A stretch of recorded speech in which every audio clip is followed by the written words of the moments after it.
Israel এবং ফিলিস্তিনিদের অসম যুদ্ধের নৃশংসতা বছরের পর বছর চলে আসছে। শক্তিশালী ইসরায়েল একরকম নির্লজ্জের মতো নিরস্ত্র এবং অসহায় ফিলিস্তিনিদের উপর ক্রমাগত আক্রমণ চালিয়েই যাচ্ছে। ইসরায়েলের রয়েছে আধুনিক অস্ত্রশস্ত্র এবং অত্যন্ত সুদক্ষ সেনাবাহিনী, যাদের বলা হয় IDF। অপরদিকে ফিলিস্তিনিদের কি আছে? সবাই ধরেই নেয় হয়তো ফিলিস্তিনের সেনাবাহিনী সেভাবে প্রশিক্ষিত নয়। কিন্তু আপনি কি জানেন, ফিলিস্তিনিদের আদৌ কোনো সেনাবাহিনীই নেই, কিংবা সরকারিভাবে কোনো ধরনের সামরিক বাহিনীও নেই। তাহলে সবারই মনে প্রশ্ন জাগতে পারে, কিভাবে ফিলিস্তিন ইসরায়েলের বিরুদ্ধে যুদ্ধ চালিয়ে যাচ্ছে? ফিলিস্তিনের রয়েছে সশস্ত্র গোষ্ঠী হামাস। তারা সরকার স্বীকৃত নয়। হামাসের দাবি, দেশকে বাঁচাতে হাতে অস্ত্র তুলে নিয়েছে তারা।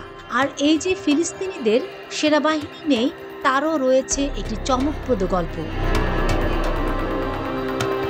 ফিলিস্তিনের সাবেক প্রেসিডেন্ট ইয়াসির আরাফাত ইসরায়েলের সঙ্গে একটি শান্তি চুক্তিতে স্বাক্ষর করেছিলেন। সেই চুক্তির শর্ত অনুযায়ী ফিলিস্তিন দেশের প্রতিরক্ষার জন্য কোনো সেনাবাহিনী রাখতে পারবে না।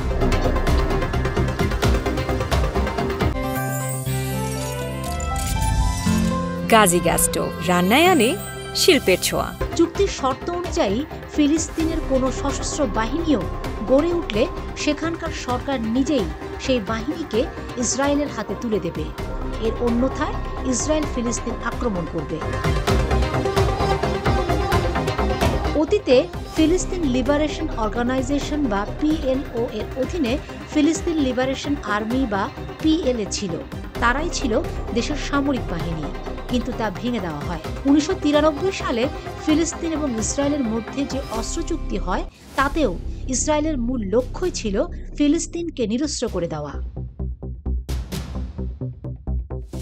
আর তাতেও ক্ষান্ত হয়নি ইসরায়েল।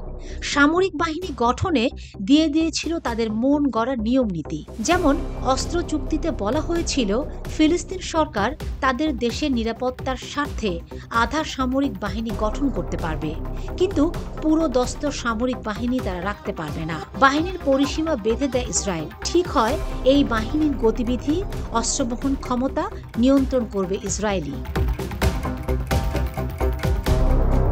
ইসরায়েলের এত নিয়ম নীতি বা আগ্রাসনের বিরুদ্ধে দাঁড়িয়ে বলিষ্ঠ কণ্ঠে হামাসের দাবি, ফিলিস্তিনকে ইহুদি আগ্রাসন মুক্ত করতে কাজ করে তারা।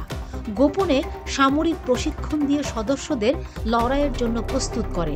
হামাস ছাড়াও ফিলিস্তিনে ছোট ছোট কিছু সশস্ত্র সংগঠন গড়ে উঠেছে। তারা প্রত্যেকেই ফিলিস্তিনের স্বাধীনতার জন্য কাজ করে। এগুলোর সরকারি স্বীকৃতি নেই, তাই ফিলিস্তিনি সামরিক বাহিনী এদের বলাও যায় না। Fatema Shilu, GTV news.